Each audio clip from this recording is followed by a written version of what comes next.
Hey everyone, welcome to another installment of Echo Worm Live. It usually helps if I have my mic closer to myself. Can you guys all hear me fine? Good. That's 2 straight live streams where I've done something similar. Anyways, this is a bi-weekly live stream that we try to do every other Thursday around about that 4 o'clock, 4:30 Eastern hour here in the United States. It kind of gives everyone here in the Western Hemisphere time to wind down at the end of their work or school day, and we still gather that European crowd as they head off to bed. And of course, it's morning over in Australia, so wherever in the world you guys are listening, if you're in the live chat or listening after the fact and are in the comment section, I do always wonder where people are listening in the world, if that's just the name of your country, the name of your state or province. If it's something you're willing to share, I am a big fan of the demographics on my channel, and I'm always curious where you guys are listening in from. But like I said, we typically run these streams for about an hour to an hour and a half or so. The live chat is open to pretty much anything you guys want to talk about or discuss. Of course, huge news in terms of all the different TV shows that we cover the books of on the channel. So if we want to talk details about the new Harry Potter show, the new season of Percy Jackson, as well as the upcoming Game of Thrones prequel series called Night of the Seven Kingdoms, we can discuss those, as well as just some stuff about the channel, things coming up, or if you want to ask dumb questions. I know there's some people who really like talking Formula One on the channel if the conversation gets a little slow. So feel free to drop those in the chat, or if you have comments after the fact that you want discussed in our next live stream, feel free to drop those in the comments if you're listening here after the live chat is closed. Otherwise, we'll just go through some pre-prepared questions and we'll see what you guys come up with in the chat. I do want to point out I'm at a different camera angle this week. I've been experimenting with some new stuff. Obviously, this is my new studio. Got a whole bunch of books here. I also have a fish tank behind me. Tomorrow we are finally getting clownfish. I do have some fish in there right now. You can't see them due to the lighting. I'm going to try to figure out the lighting in this studio a little better there for next time. But yeah, things are finally progressing in a way that is positive. Did want to discuss before we start, there has been a huge change to Patreon. I've opened up some new tiers as well as some new just reward options. So a few of the tiers have been renamed, a few of them have been repriced. But same as always, $5 a month gets you everything available in advance of the channel by usually over a month, almost 2 months. So $5, you can join there, patreon.com/EchoWorm. We do have a new $8 tier that is available to all people interested in getting downloadable versions of all of my audiobooks. There's a Google Drive. It's got mostly everything on there, except maybe like the longer stuff like Dune or things that take a really long time to process. But all of the Rick Riordan stuff, all of the Harry Potter stuff, all of the Hunger Games Divergent stuff should be on that drive. $8 a month or more if you want to join that. Credits, I believe, start at $10 a month if you want your name on this screen here, as well as these other tiers. You do get some spoken credits in, I think it's my $20 tier, and then my $30 tier is the book club. So if you've never joined a book club before, it's as easy as that. If you have $30 a month or more to spend. I don't know why my chat's not updating. I do apologize, everybody. I may just remove that for the time being. There we go. But if you want to join the book club, it is no extra cost beyond that $30 a month. I send you a free book at the beginning of every month that you are a part of this club. Just send me a mailing address that you are willing to have mail sent to you, and you get a free copy of whatever we're covering on Patreon at the start of every month. I just sent out Ship of the Dead, which is the final book in the Magnus Chase series, to all of my book club members at the moment. So let's start with a question from Bullard Barn, who says, have you done the Maze Runner series yet? We are currently working our way through the second book over on YouTube. If you want to find the channel called Echo Worm Maze Runner, I've already done the first book. We are currently working on the second one. The second one is available in full over on Patreon. Like I said, for that $5 a month or more, just gets you ahead of the channel. But we're currently working our way through the Scorch Trials on YouTube. After we're done with Scorch Trials, of course, then we're moving on to book 3 in the Divergent series, then the final book in the Inheritance Cycle series, and then we will finish up the Maze Runner series. So, doing a little cycle between those. Gayathris Kumar says, will you move things from your Patreon onto YouTube for those of us that can't afford Patreon? Well, good news is everything that is over on Patreon does eventually become available for free. There are a few properties that we can't have on YouTube due to some YouTube copyright policies. So, for example, we can't have Aragon on YouTube. We can't have the Chronicles of Narnia on YouTube. We've had issues with Harry Potter on YouTube before. So if you want those, they are available for free over on Patreon. I know it's not always the easiest to go to a different app, but everything's available there for free. It's just if you pay that $5, you get to skip ahead by about 2 months. Whiskey May says, can you read the Powerless series?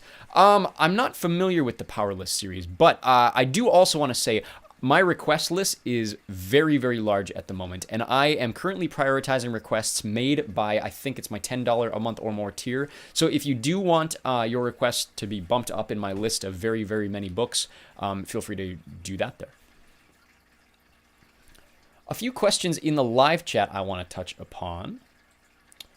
First, Welcome Within My Dreams says, Brasov, Romania, close to Dracula's castle called Bran. Well, very nice. I'm glad to have you here. Flick Street YouTube says, got a theory about Margot in Homeland Security. This is the second book in the Radiation Effect series. It's one of my original books that's on the channel. Her determination to avoid Emma is due to her either being jealous of Emma almost having everything while she doesn't, or because of Bill and Wendy. Yeah, there's a lot to that, I think. Margot's story, especially in this book, is going to be very, very complicated.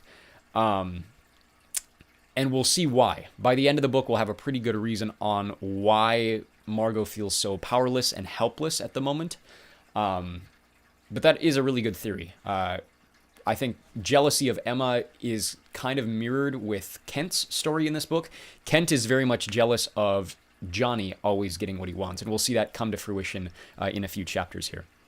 If you haven't read the new chapter of the Radiation Effect, Chapter 6 just came out today on Patreon, and Chapter 5 just came out on YouTube this afternoon. So if you haven't yet checked those out, like I said, that is an original book that I'm writing on the channel. Basically, I'm uploading every chapter as an audiobook as I write the first draft. I've already done that with the first book in the series. There's 35 chapters and an epilogue of the first book of the Radiation Effect. Second book has 6 chapters now. And then I do have a completely separate book series called Eric Schwabington, if you want to check that out. I think the first 5 or 6 chapters of that are available on the channel. That's more towards like a Percy Jackson audience, if that's something that you guys would be interested in reading, if you're Percy Jackson fans. XC Pro says, have you gotten to Keeper of the Lost Cities yet? I am at I just finished chapter 30 last night, I believe. So I think there's 50 chapters in Keeper of the Lost Cities. I'm hoping to have it up before Christmas. I know I keep delaying it for a variety of reasons, but I gave my reasons last time, and I think I have pretty good reasons to be delaying some of the stuff on the channel, but... Poseidon's Cabin, BFF of Percy, says, do you know when you'll be fully caught up on the Rick Riordan stuff? When will you be reading Greek heroes and Greek gods? I will be doing those as soon as we're done with Magnus Chase. So Magnus Chase should, we're about, how many chapters in? Maybe 20 chapters in to the final book, as well as... Let's see here, 20 chapters in. I think there's like 50 or 60 chapters in this book. And as soon as we're done with this book, then I will have done all of the main Rick Riordan series books. And then I'll do all the side books like Percy Jackson's Greek Gods, Greek Heroes. Trying to think of the other ones I haven't done yet. Brooklyn House Magician's Manual. All those kind of things. So as soon as we're done with Magnus Chase, then I'll move on to those side books. Welcome Within My Dreams says, do you have any plans to continue A Song of Ice and Fire? Yes, I am currently working on 3 different books in that series. Obviously, working on the second book. I've already done the first one. So working on Clash of Kings. I'm also working on A Knight of the Seven Kingdoms, which is the prequel novella, which is what the new TV show coming out in January will be based on. As well as... I'm very, very close to finishing Fire and Blood, which is another prequel book to that prequel book, which is a world-building book, which has chapters in it that have been adapted to House of the Dragon. So if you're familiar with House of the Dragon is based on Fire and Blood. I'm very close to being done with that one. I think the first half is already up on Patreon.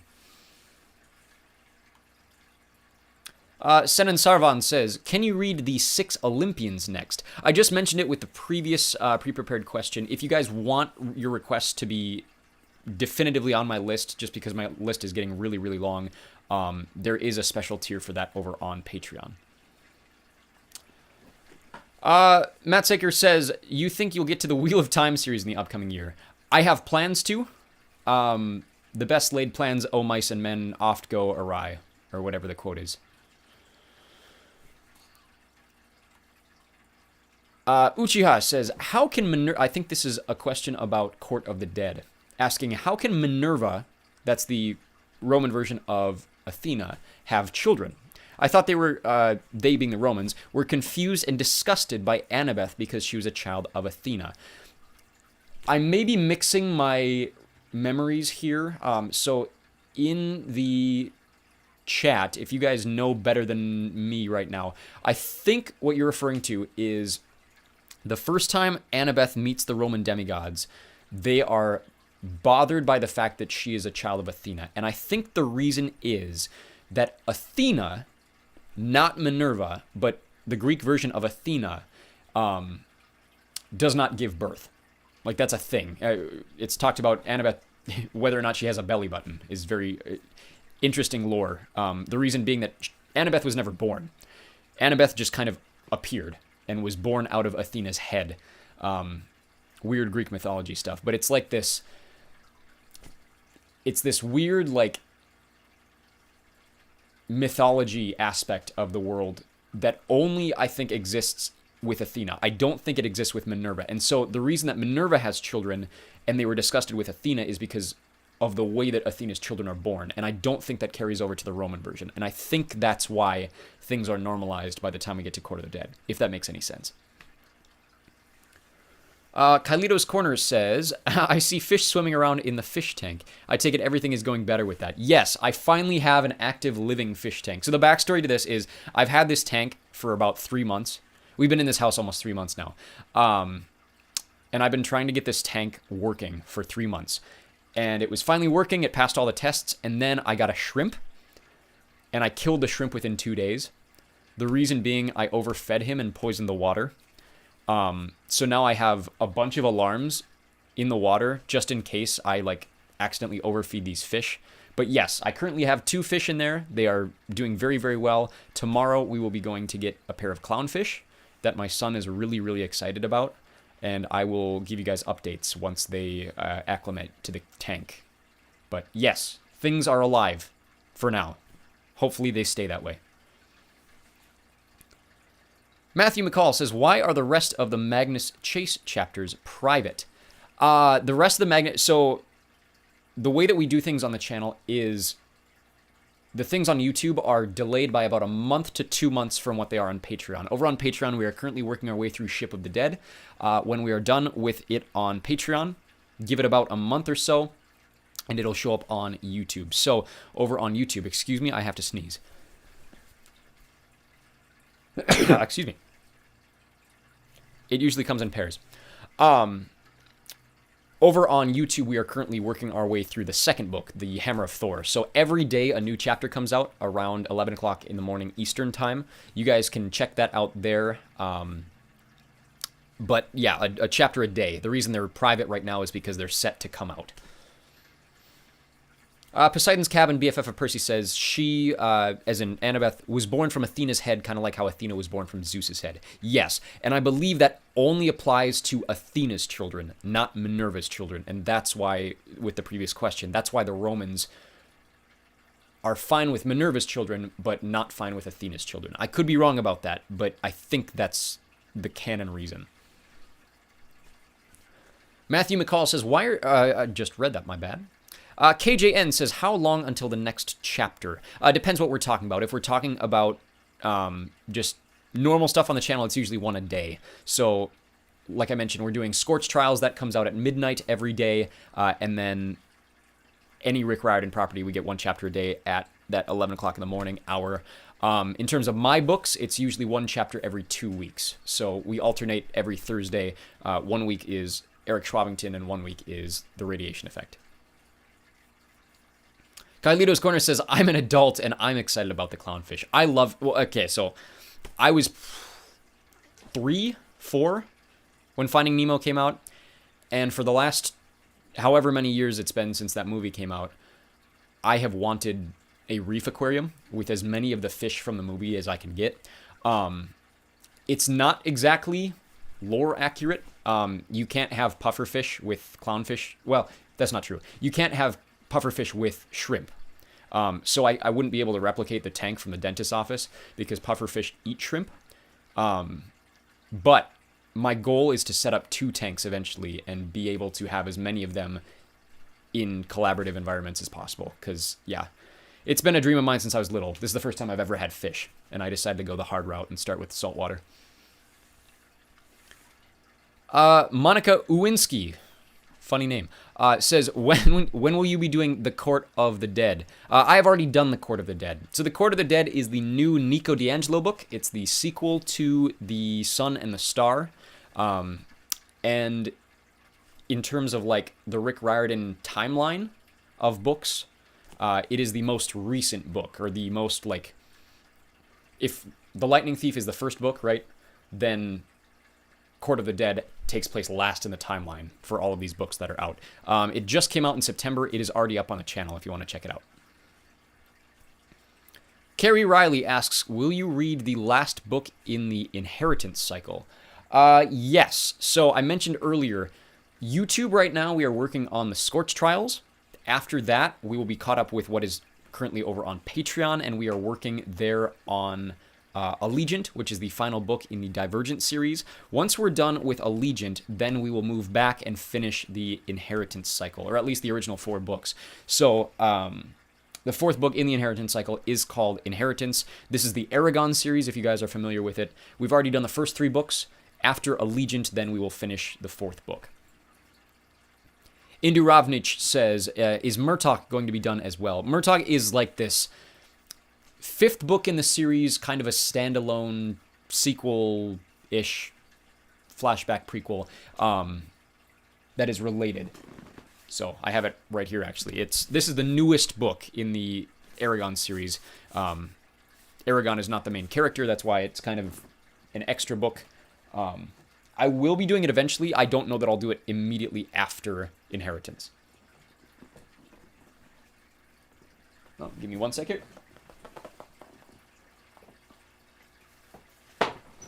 Okay. Galito's Corner says, I haven't had a chance to read the latest Radiation Effect yet, but I'm excited about it. I'm liking how the potential main cast is setting up in Eric Schwabington, though. I think Mae White-Wren is cool so far. Well, thank you. What I'm going for with Eric Schwabington is very tropey sci-fi fantasy. And you'll see that. You probably already see a lot of parallels with Harry Potter. Obviously, it's a kid at a magic school, and there's going to be a lot of crossover. There's some Star Wars elements in there, especially with like the interplanetary stuff, and we'll see a lot more of that as he does 4 years at the magic school, and then he transitions to warrior school, which, you know, for lack of a better term, is essentially him becoming a Jedi. And so we'll see that develop, and we'll see how May, if she stays in the series and develops from that. But there's a few trope twists that have obviously been done before by other people, but it's not as subversive as the Radiation Effect is. It's definitely for a younger audience, and I think a lot of the plot points are probably going to be a lot more predictable. So I'm excited you're liking Eric Schwabington, though, too. I mentioned this last live stream. I think I mentioned it to Sam on the Discord server. The Radiation Effect, writing the Radiation Effect is like solving a puzzle, because everything has a place, and figuring out where to put it and how to put it together is a challenge. If you read the newest chapter, one of the biggest things that I was wrestling with is it takes place over a long stretch of time. And because of that, I had to do that in order to set up certain plot points that I want for this specific character in the number of chapters that I think fit for the pacing of the book for this character. But that requires us to almost have a little bit of a time switch back when the next chapter develops, if that makes any sense. And so we'll see if that works going forward. It may not, but like I said, this is a first draft. So the Radiation Effect is like a puzzle, whereas Eric Schwabington, every single chapter, it feels like I have free reign to do whatever I want. And they're both my original stories, but it's like I feel less constricted by what I'm trying to do with the complexity of the writing because of it, if that makes any sense. Yasin Yafi says, sorry I couldn't make it earlier. I was having a very valid crash out on the phone with my therapist. Well, I hope things are better for you now. Hopefully this is a bit of an escape for you from whatever is going on outside of your YouTube world. Krez is asking, how can I join the Google Drive? Yeah, so over on Patreon, I mentioned this earlier, I have a Google Drive with downloadable audio versions of most of my audiobooks. The exception being like the really long form stuff like Dune. Dune would be a like day-long audiobook essentially if I tried to make it downloadable. I do have all of Harry Potter, all the Hunger Games, all of Divergent, all of the Chronicles of Narnia, all of Rick Riordan's books available in that downloadable Google Drive. And right now, that is available for everyone in my $8 a month or more tier. Now, if you are already a member of the tier that has access to the Google Drive folder, don't worry, your prices will not be increasing. You will be grandfathered into the new system. It's just every year Patreon ups how much I have to give them back of my income, and they suggest that you also raise the prices of your tiers. So if you're already a member of that tier, it won't change at all. But starting at New Year's, it'll be an $8 tier for all the new people. So if you want access to the Google Drive, it's $8 a month or more. You can join over on Patreon. It's called the Secret Content Club. Feel free to keep asking some questions in the live chat. We'll probably go for another half hour or so.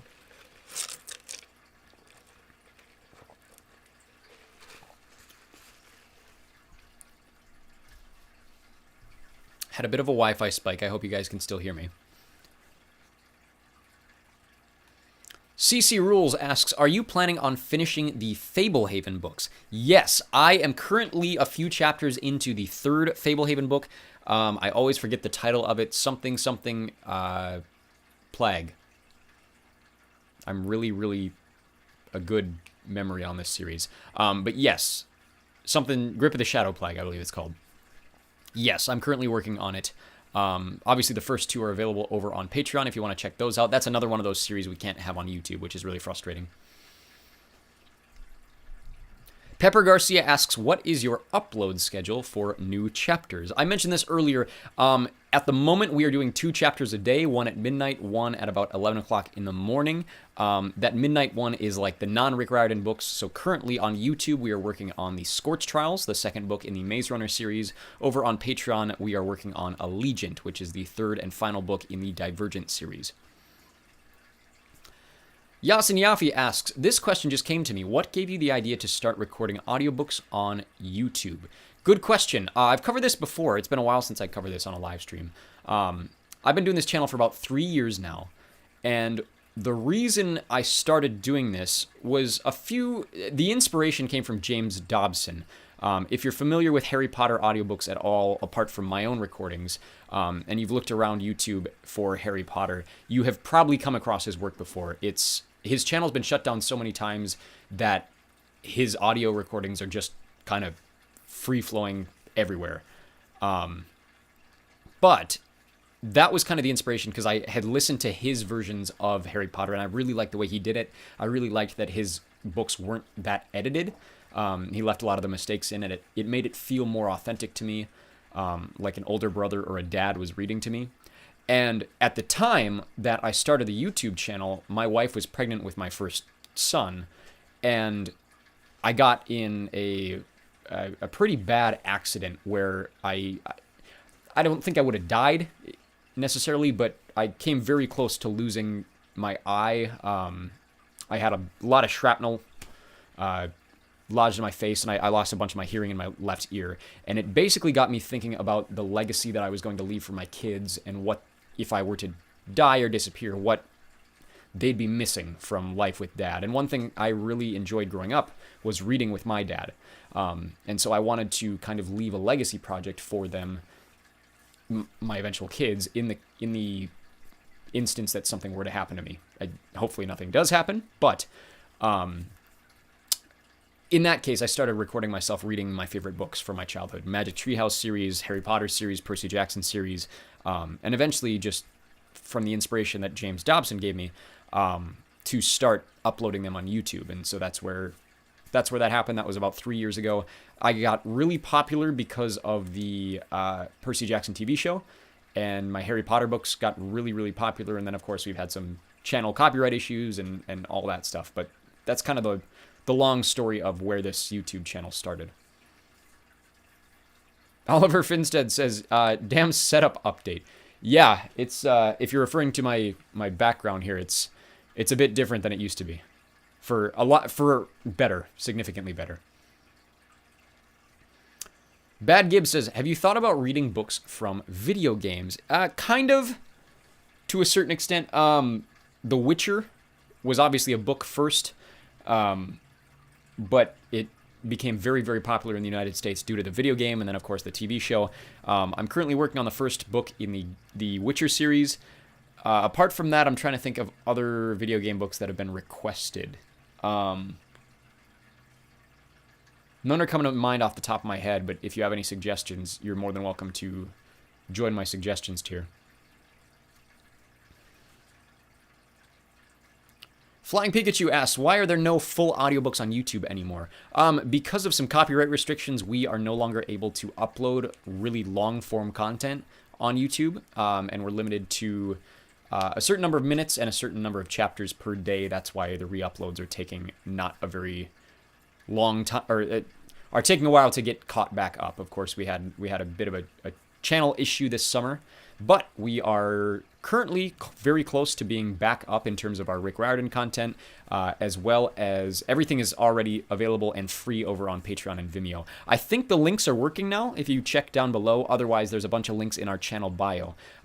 But if the links in the description of this video are working, which would be really, really awesome because they weren't for the longest time, you should be able to find a whole bunch of stuff down there. Let me know if they're not working. Yes, and Yaffe says, damn, hope you're better now. Yeah, apart from my hearing loss, like, I'm recovered significantly well. Let's go to a question from Smiley McCall, who asks, when will the Hammer of Thor be available for free? I want to say this week we finish Hammer of Thor. I can't remember what chapter we're on. Let me check real quick.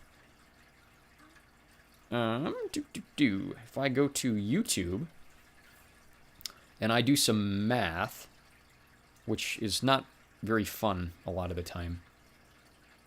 I wrote a line in the new chapter about Margot thinking math is easy, and I thought a lot of people would really not be happy about that line. I am struggling to find it at the moment. I want to say it comes out this weekend. I could be wrong about that, but definitely less than 7 days, and we'll be done with Hammer of Thor. Basically, when all the chapters are up on YouTube, then it'll be available for free on Patreon. Alyssa says, will you finish the Song of Ice and Fire books? I mentioned this a few questions ago. Yes, I'm currently working on getting... It's a very long series and very long books in the series, but I'm currently working on 3 different installments in the series.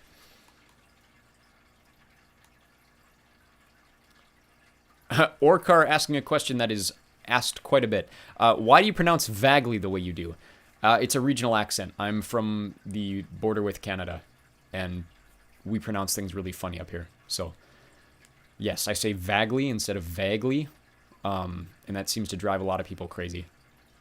I think it's just the way it was recorded the time that I did it in, I think it was Son of Neptune. Uncle Tatum asking, what is the worst book you have ever read? Oh, that's a really good question. It changes every time I answer this. I typically say The Scarlet Letter by Nathaniel Hawthorne. I've also said Jude the Obscurer before by Thomas Hardy. I think I'll stick with those just because I'm struggling to... If there is a worse one, it's definitely not in my collection. And I'm struggling to find any in my collection that I hate worse than that. Yasin Yafi says, are you going to cover any more books that were written by the author of Fablehaven? So Brandon Mull has 5 more books in kind of a tangential series. It's almost like a sequel series to Fablehaven. At the moment, I don't have any intention to read more Brandon Mull after Fablehaven, simply because I want to move on to Brandon Sanderson, who is another Mormon fantasy author named Brandon. You'd be familiar with the fact he writes really long books. This is The Way of Kings. It is 1,000 pages with really small text. So I'm intending on moving on from Brandon Mull to Brandon Sanderson after I'm done with the 5 Fablehaven books, but if there's one that you would really suggest, I'd be willing to hear it.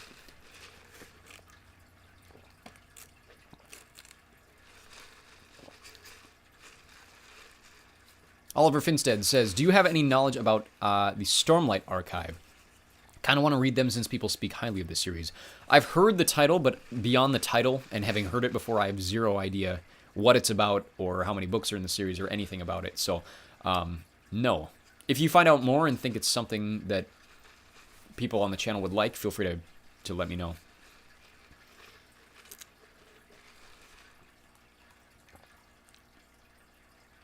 Sarah Chambers asking, will you be doing the rest of the Lux series anytime?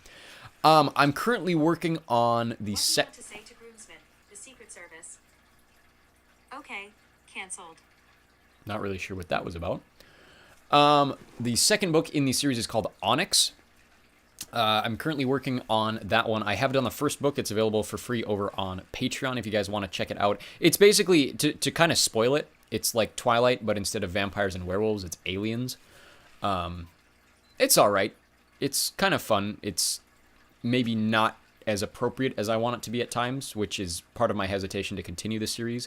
But yes, I am slowly working my way through the second book.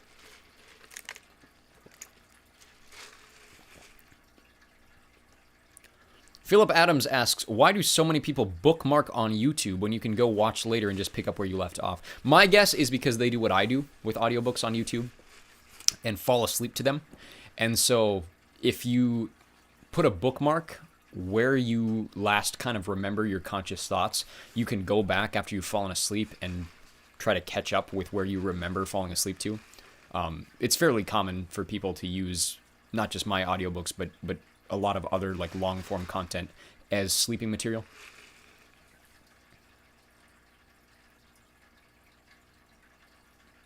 Oh, hold on. I may have misunderstood something. Oh, Stormlight Archive. Yeah, duh. Okay, yes. Sorry, yes. I'm very familiar with the Stormlight Archive. Sometimes I just space out. That's really fun. Yes, my wife has been asking me to do that series for a very long time. She continues to ask if I've gotten through Brandon Mull so that I can do the Stormlight Archive. But yes. Yeah. It's been a long day. Sorry.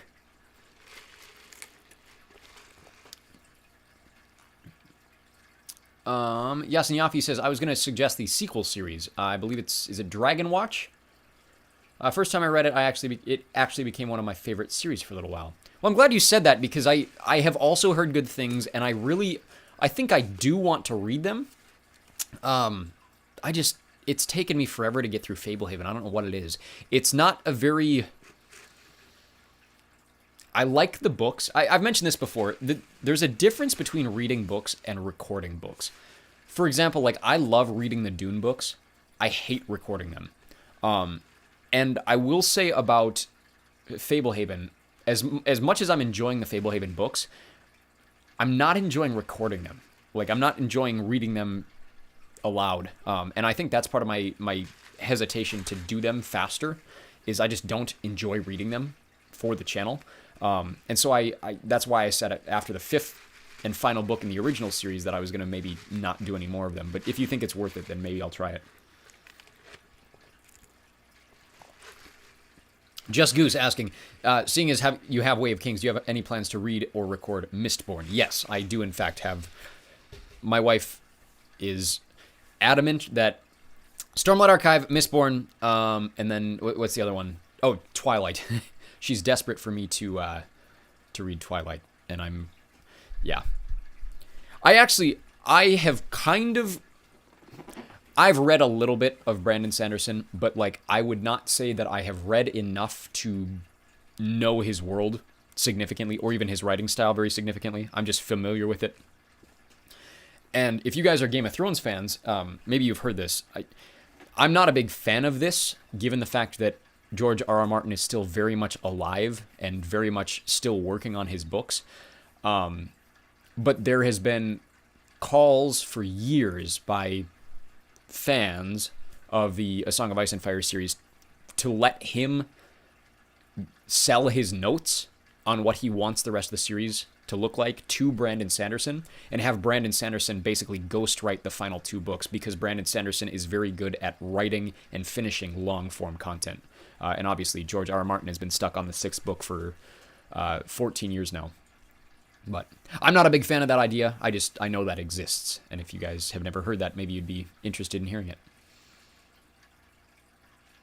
Marianne says the Stormlight books are very long. Yes, I am. Apart from something like War and Peace, or maybe some of the books that I have that have really, really small text, I would say that the Brandon Sanderson books I have in my collection are easily the longest single books that I have on my shelf. What is the longest book I've ever read? Oh, good question. Really good question. I mean, like I said, it kind of depends on the publication, because, like, Storm of Swords, which is the 3rd book in the A Song of Ice and Fire series, I have the versions that, like the Bantam version that became really popular when the TV show was out.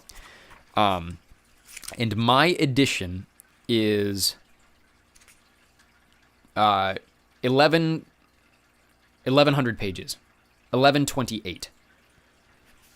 That is a very, very long book, and keep in mind that despite they're kind of smaller pages, there's a lot, trying to show my shadows here, there's a lot of text in these. And he also, the publishers combine paragraphs. So, like, you know how in like a normal edited book, you'd have one person speaking and then it skips to a different paragraph? That's not the case in these. It is basically top to bottom of a page, all words. And it's still like 1,200 pages. So I would say Storm of Swords is probably the longest book I've ever fully read on my own without help from an audiobook.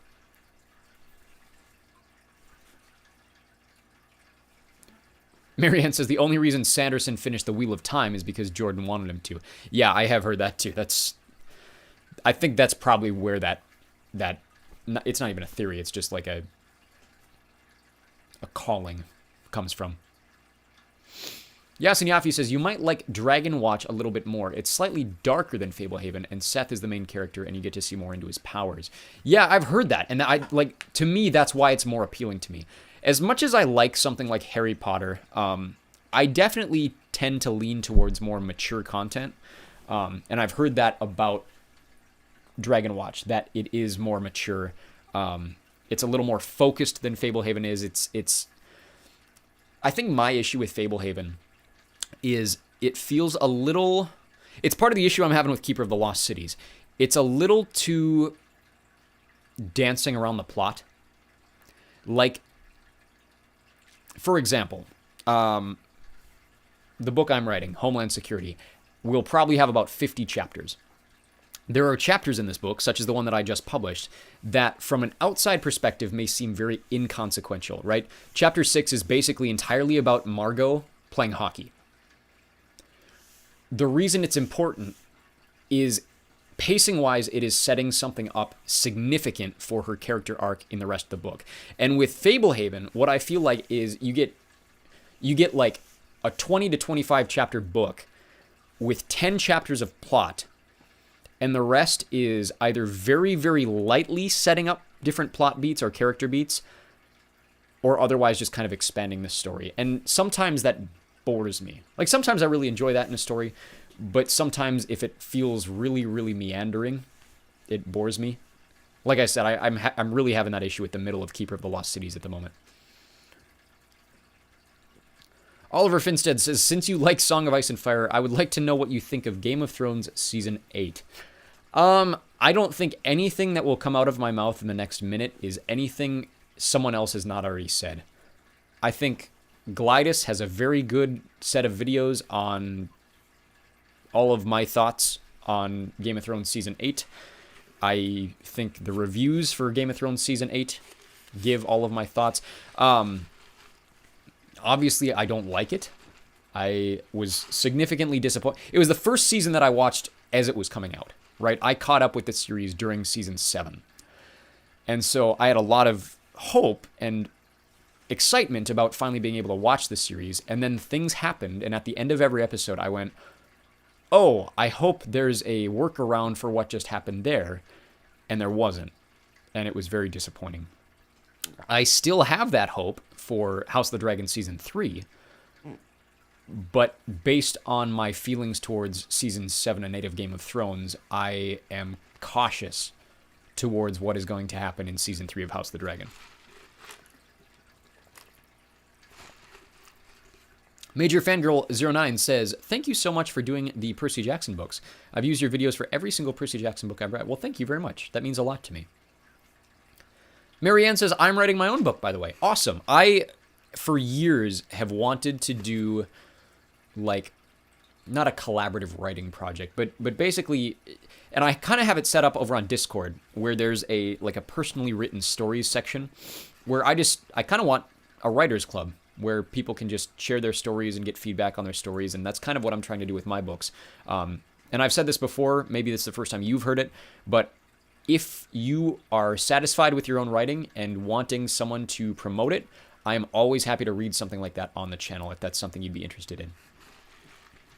Or even give feedback on what you have so far on my own accord, in my own time.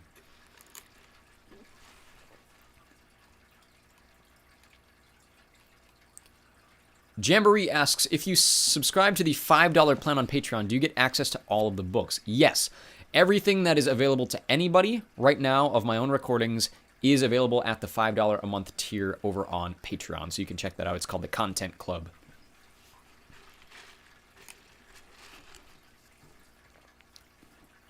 Skybeats asks, how long do you reckon until you finish the Scorch Trials? I'm trying to remember when Scorch Trials finishes. I think right now we're through like the first 10 chapters, and I want to say it finishes on January 5th. If we do one chapter a day, I think it finishes January 5th on YouTube. It's currently up in full over on Patreon.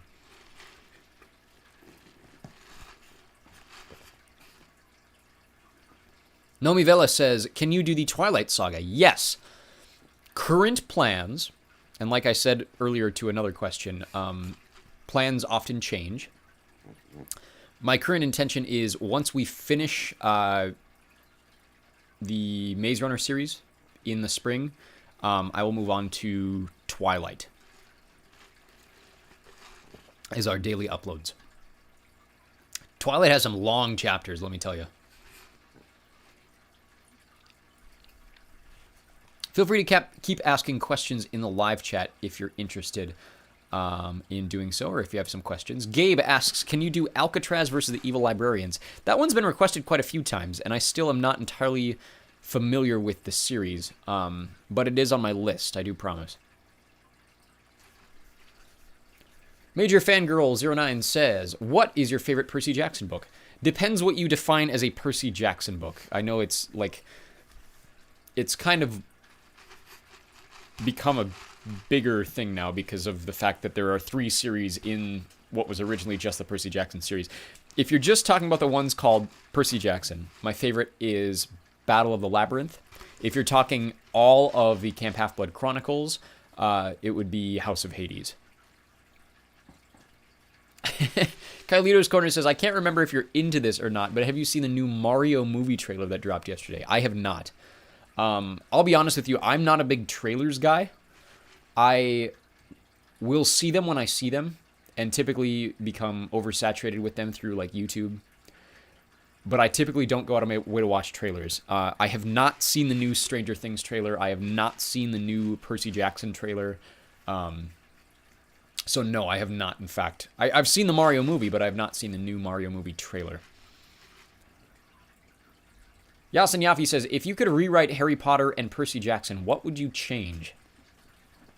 That's a really, really good question, and could probably take up a 45-minute video, so I'm going to try to condense my thoughts into a quick answer.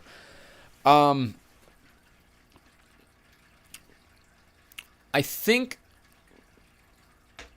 with Harry Potter, one thing I wish we had more of, and we're kind of limited by the fact that it's written almost exclusively from Harry's perspective. There are 2 exceptions to that, because technically the Riddle House, which is the first chapter in book 4, technically that is still from Harry's perspective by way of dream.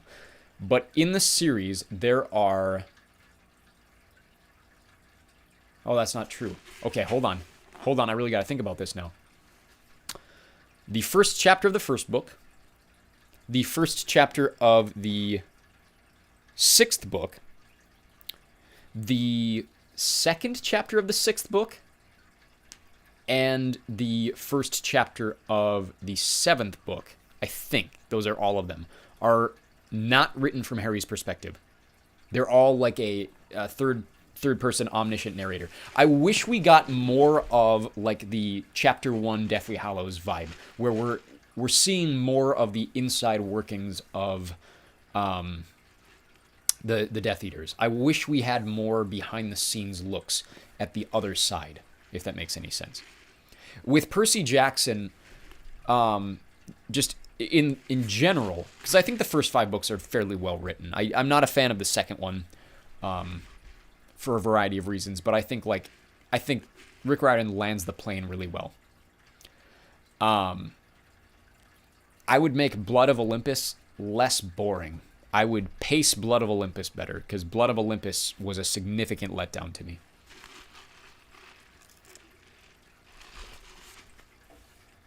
Oliver Finstead says, what will you switch to after you're done with everything connected to Percy Jackson? Good question. Kind of a loaded question, and maybe not an answer you're going to like. For the last 3 years, I have done at least 2 chapters a day in a lot of different books, and always 1 chapter a day of Rick Riordan. I am at the point now where I still enjoy Magnus Chase, but I feel really, really burnt out by Rick Riordan's writing style. I have read basically every book that he's ever done, and if I haven't done it yet, I will have it finished by next summer. And I'm very tired, and I would kind of like a break. And what I mean by that isn't that I'm going to take a break from the channel necessarily, but like I said, once we're done with currently the plan is to finish Divergent, then finish The Inheritance Cycle, and then finish Maze Runner. And after that, I want to continue with something, probably Twilight, and just continue to do 1 chapter a day of that. But in terms of like the Rick Riordan slot, I don't necessarily have anything to fill it, and I don't know that I want to fill it yet, because I have a second YouTube channel that I've really, really gone lax on, because of the fact that in addition to doing all of these books here on this channel, I've also been trying to write my own books on the side. And I no longer have time to do everything I want to do. And so once I'm done with the Rick Riordan stuff in that Rick Riordan slot, I think I'm going to basically cut my workload on this channel in half and continue to do daily chapters, but also do more on that other channel, because it's something that I am passionate about and I just haven't had time to do, if that makes any sense.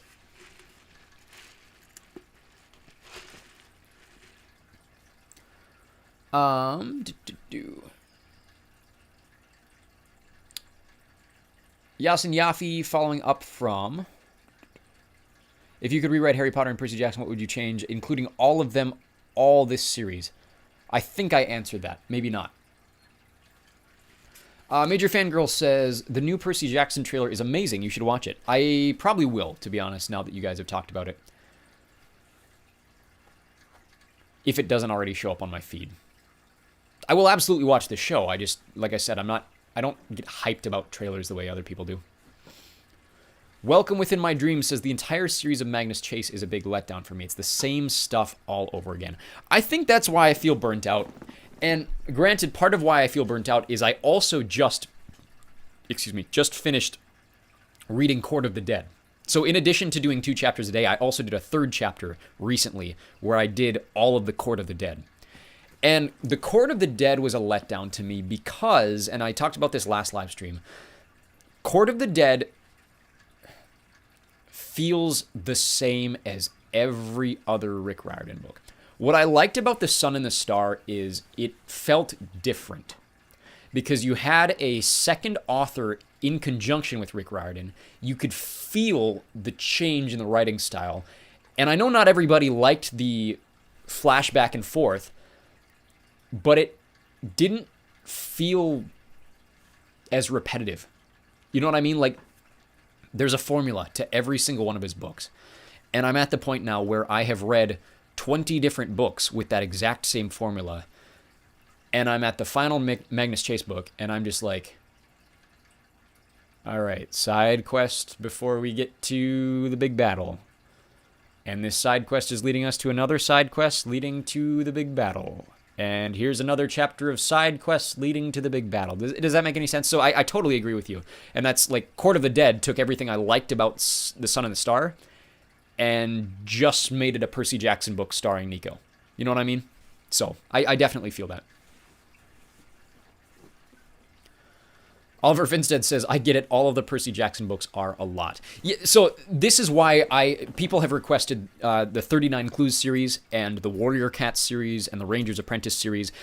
The reason that I have not said yes to those is because there's a lot of books and I can't commit to doing the whole series the way that I've done with Rick Riordan. The reason that I committed to doing Rick Riordan is because I have a personal connection with all of these books, right? Like, I grew up reading Percy Jackson. I have a very, very close connection with especially the early books in this series. I don't have that with Warrior Cats or 39 Clues or Ranger's Apprentice. And so feeling the way that I do right now about the Percy Jackson books in terms of just being very, very tired, and I know that if I give it a year or two break, like I'll come back to enjoy them again. I already feel this way. I already feel this way about a book series that I enjoy. I cannot imagine getting to the 10th Ranger's Apprentice book, having not any real connection with it prior, and knowing that I have committed to doing this series. Does that make any sense? I feel like I'm being a downer right now. I don't mean to be a downer. I'm very positive about the future of A, my life, and B, the future of the channel. I want to be very clear. I'm not shutting the channel down. We are continuing with the channel. I am just not doing 2 chapters a day anymore because I want to do more stuff for you guys and get more content out to you guys faster.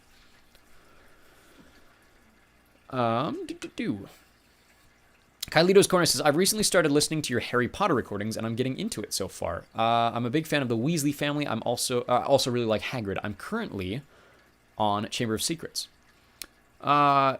I've had major plot points spoiled for me because I'm just now getting to them, and I've had 20 plus years to avoid spoilers, so no harm, no foul. I'm sorry. Thank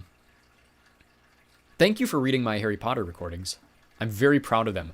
I don't love the first 2 books that I recorded. Chamber of Secrets being an like what I did is I read the entire series and then I went back and having developed my actual like new recording style, went back and re-recorded the first book. And so if you have read my new version of the first book and then followed up with Chamber of Secrets, it's very different. So hopefully that's not a big shock to you.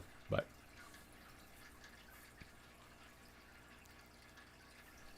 let's see here. Oliver Finstead says, then you would hate recording the Malazan books. Tons of massive books and 50 plus POVs in some of them. That would probably drive me nuts. I'm always willing to try something, but if it's a really long series, I'm not committing to more than the first book. Welcome Within My Dreams says, when I saw book 2 of the Foul series, I stopped all the Rick stuff to listen to that. Book 2 of the Foul. Oh, Arctic Incident. Yeah. I actually really like the Artemis Fowl series. That is a hard series for me to record, not because I don't enjoy it, but because I committed to doing an Irish accent for them, and it's very, very hard for me to do it well. So hopefully it's not distracting to you guys. I'm really proud of it, but it takes a lot of mental preparation to switch to a constant Irish accent for an entire book. And book 2, actually, there's a conversation where 2 of the main villains are Russian, and I had to switch between my narrative Irish accent, my character Irish accent, and a character Russian accent. And that I think that is the hardest chapter that I've ever recorded vocally. It hurt my jaw to try to switch back and forth. Yasin Yafi says, that's one thing I never liked about Rick Riordan. A lot of his books were just write, rinse, repeat. So I don't want to turn you guys away from the Eric Schwabington series, because I am doing I'm very, very committed to not making everything feel so formulaic. Like the first book is a magic school. The second book is not going to be a magic school because I don't want it to fall into that too early. But my goal with this is so mean. My goal with Eric Schwabington is to create a series that is really, really engaging from the start and enjoyable for young readers, that becomes significantly easier to write by the time I reach the 10th book, so that by the time I reach the 10th book, I can continue going one book after another, year after year, like it's a Diary of a Wimpy Kid book, and just print free money. I'm joking. I'm really proud of the Eric Schwabington series. But if that could be the case, that'd be really fun. Kalito's Corner says, I haven't had any whiplash or noticed much different between the first and second books of Harry Potter. So far as I'm concerned, I didn't notice anything significant. Well, thank you. I'm glad. I want it to be a consistent read, so hopefully you really enjoy it. And maybe you did start on my first recording, and that's why. And maybe by the time you'll get to the end, you'll start to realize, like, oh, wow, his narration actually sounds professional now. But I'm glad. I'm glad you're finally reading it. It's a very good book series. I understand why people have turned on it in the last 10, 15 years, but it will still hold a place in my heart for a lot of nostalgic reasons. And having read it so many times, and also, again, very recently, it maintains its status as a very, very well-written book series. Kylito's Corner says, if that makes me sound like a meathead, so be it, but I don't mind formulaic storytelling, so I will end up enjoying Eric S. The good news is, the way that I've planned Eric Schwabington, right, like I've said from the beginning, that The Radiation Effect is going to be 7 books. I have them all pretty meticulously planned out. Eric Schwabington is going to be, I don't want to use the word phases, because I don't want it to seem too Marvelish, but I almost think of it in like comic book volumes. So like the first, 5, 6 books are going to make up one kind of big story arc. And then it'll remain Eric Schwabington, but then we move on to a next story arc of 4 to 6 books, if that makes any sense. And basically committing to each of these different sections where there's overarching plots in each of these different sections. So the series can continue with the characters, but once they defeat this big bad, we end that storyline. Does that make any sense?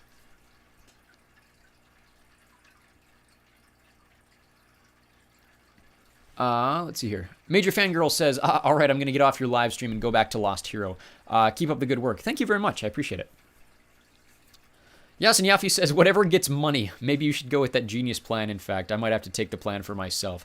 Yeah, it's never been the goal of mine to make money. But if you guys have families that you provide for, you'll know that there is an allure to just do as well as you can for their sake. And I feel that significantly. I have 2 kids, so I do my best for my wife and my children.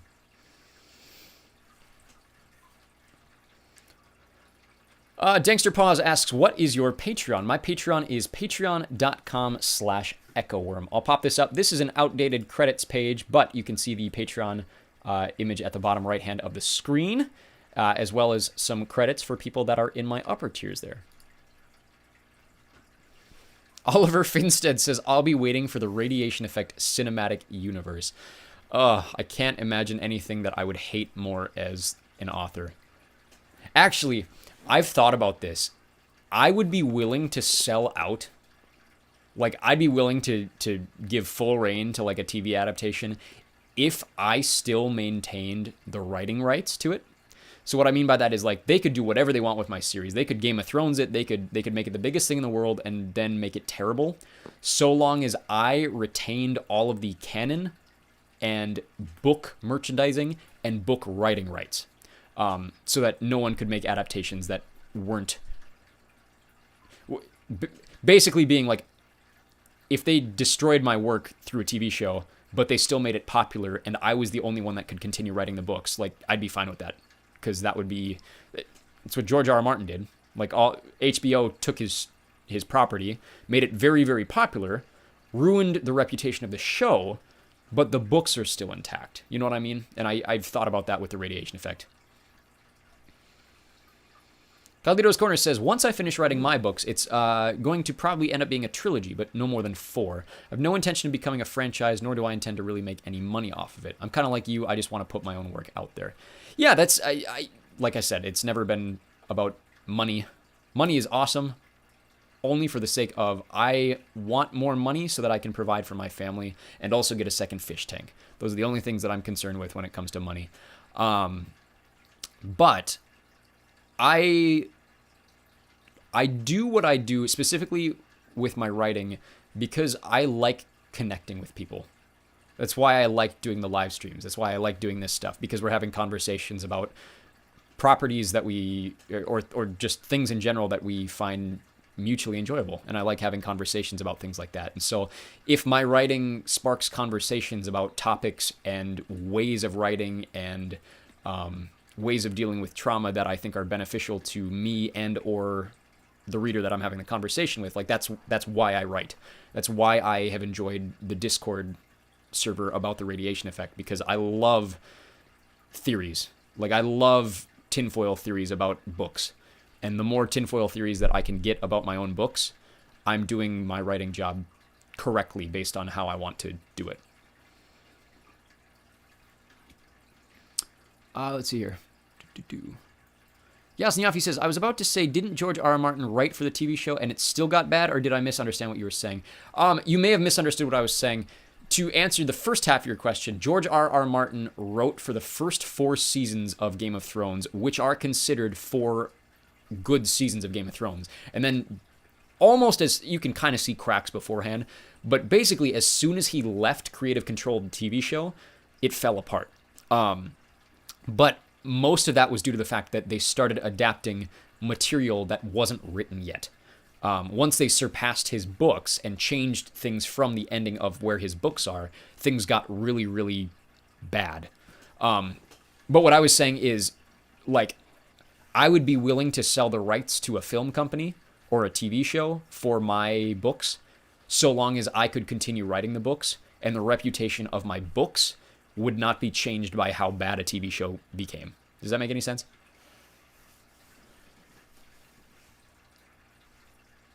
Angel asks, why are your audiobooks shorter than the ones on Audible? I read very fast. Everything on my channel is original. You will never hear someone else's voice reading books on my channel, except for the fact that there is a cameo by Patrick Fabian in one of the books. I think it's Blood of Olympus. That is actually him. That is not AI. Patrick Fabian did, in fact, record an intro to one of my chapters.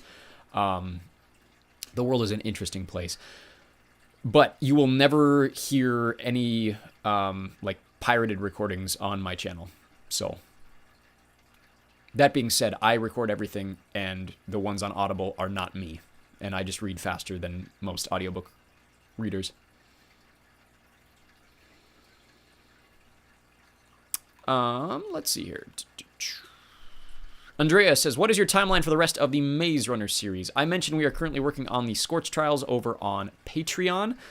It should be over on YouTube. It's already up on Patreon. It should be available in full on YouTube on January 5th. And then I want to say that we will start, what's the third book called? The Death Cure. We will start that probably right after Christmas on Patreon.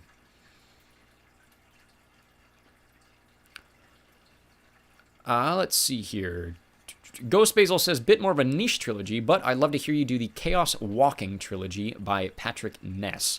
Chaos Walking. I feel like that's been requested before. I'll have to check, see if it's on my list. British Percy Pigs says, what chapter is the Cupid thing in House of Hades?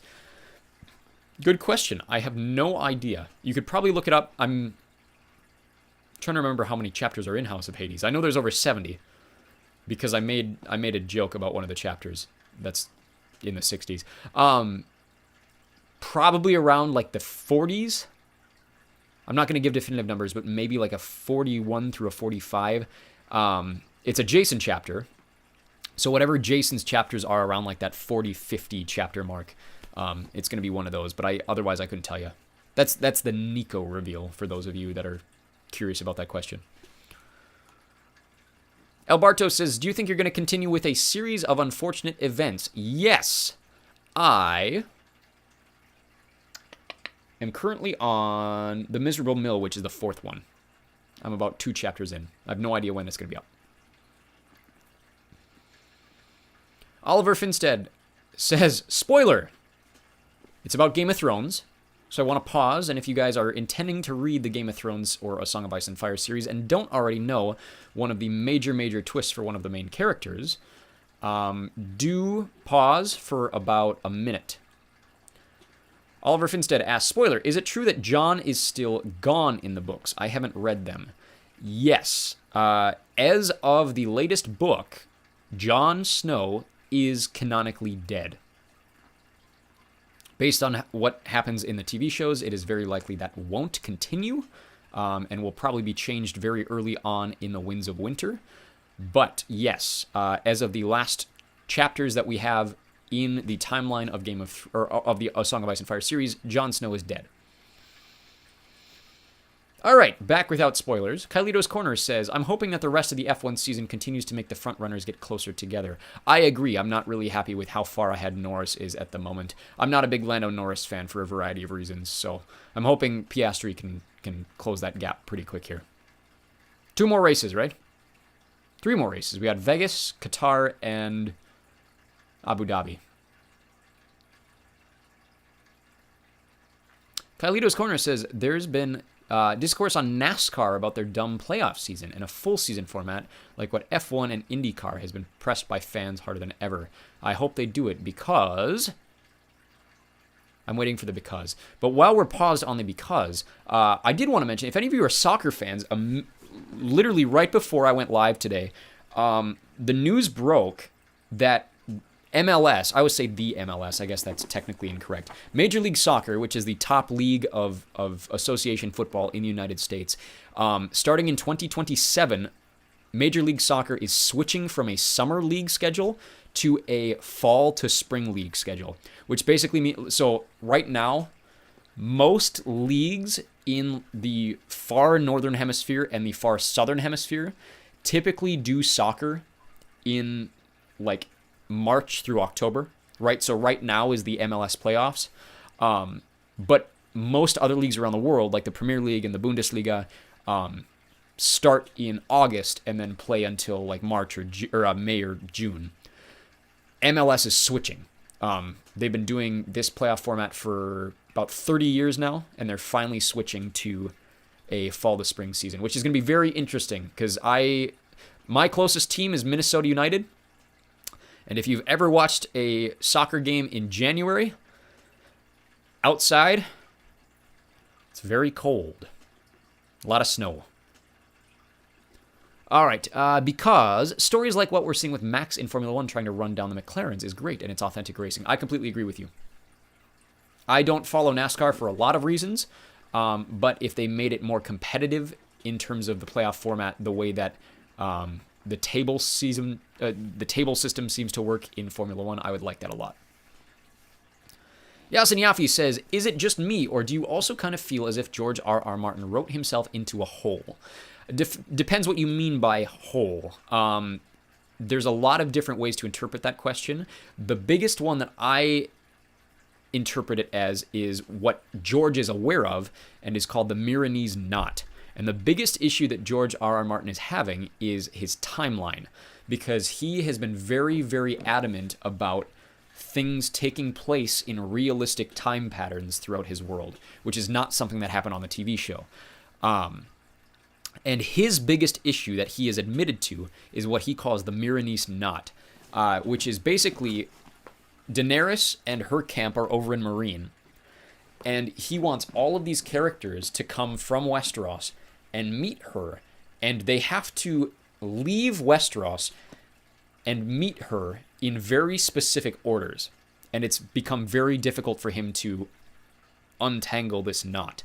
The hole that I would refer to is him creating way too many characters and the world getting out of control, which reminds me of something that happened in Dune, right? So the original author of Dune wrote 6 books before he died.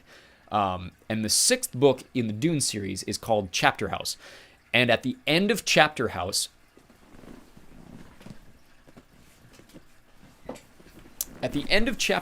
we basically get an epilogue. Let me find it here. Let me find it. Yeah, so the epilogue of Chapter House is told from the perspective of Marty and Daniel. And Marty and Daniel are 2 characters that never appear in the rest of the series. This is literally 3 pages long. It's how the series ends. And Marty and Daniel are a couple that are basically sitting in front of their house gardening. It never really says where this happens. It doesn't really say how they know about things that are happening. But these 2 characters, as they're gardening, are talking about the events of the series. And as it goes on, and you get to the end of the books, you realize that these 2 characters are representative of Frank Herbert and his wife Bev. And it's basically them having a conversation almost from the perspective of God in this series, and him admitting that the world got too big for what he was prepared for it to be. In other words, like, he wrote too many characters and the story got away from him. And that's how the series ends, is the author admitting that there were too many plot lines for him to finish cleanly. It's very weird. And the reason I bring that up is I know that George R.R. Martin feels that way about his own world. He's admitted to it before, especially, like I said, with the Miranese knot. Dune is a weird series.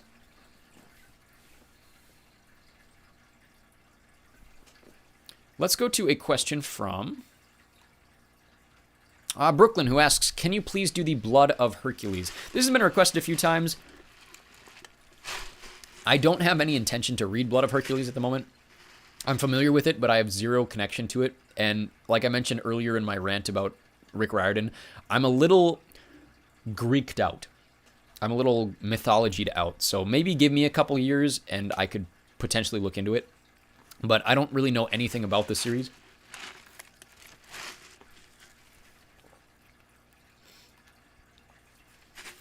Gage Flores asks, can you please do more Aragon and Artemis Fowl when you have the chance? Yes, we're finishing Aragon very soon, and I am finishing the 3rd book of Artemis Fowl, hopefully sometime in the next couple months here. The Eternity Code. I think we're going to start wrapping things up. If you guys have any other questions you want to ask, feel free to drop them in the chat real quick. I will wait a few more minutes because I know sometimes my feed is a little delayed with yours. So if you're writing those questions, I'll give you time to ask them. Otherwise, this has been a pretty solid live stream. I do want to say our next one probably won't be for about 3 weeks. So look at the first Thursday in December as probably the next time that we do a live stream, simply because as an American, 2 weeks from today is Thanksgiving, and almost everybody has other things going on. I'm a Packers fan, so I have plans.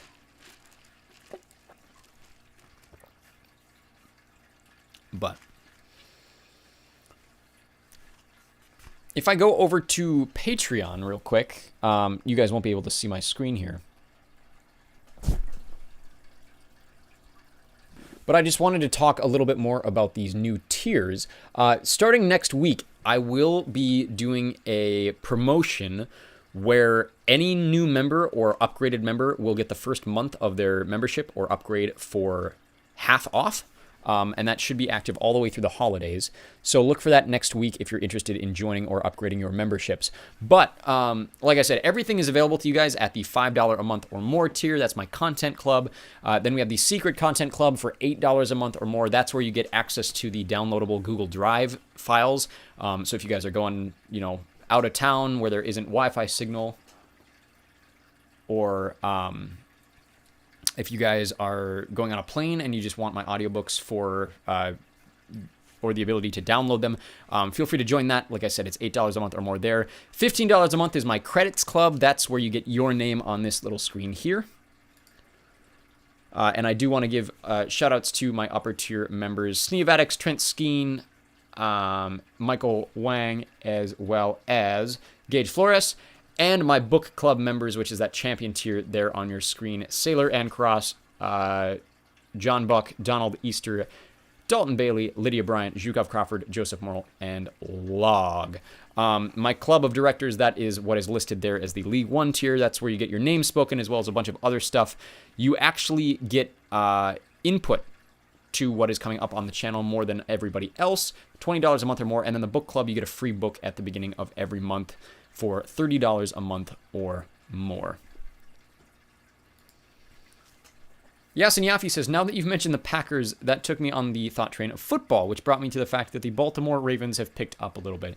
It helps when your MVP quarterback is playing. It does. As a Packers fan, I'm very excited that this week is the start of Toyotathon. If you don't know the lore of the Packers during Toyotathon, I don't have time to tell you, but it's very exciting that it's now Toyotathon. So expect a lot of Packers wins in the future. It looks like my stream is kind of dying, so I'm going to call things there. Thank you guys so much for joining. If you haven't checked out the Discord server yet, feel free to do so.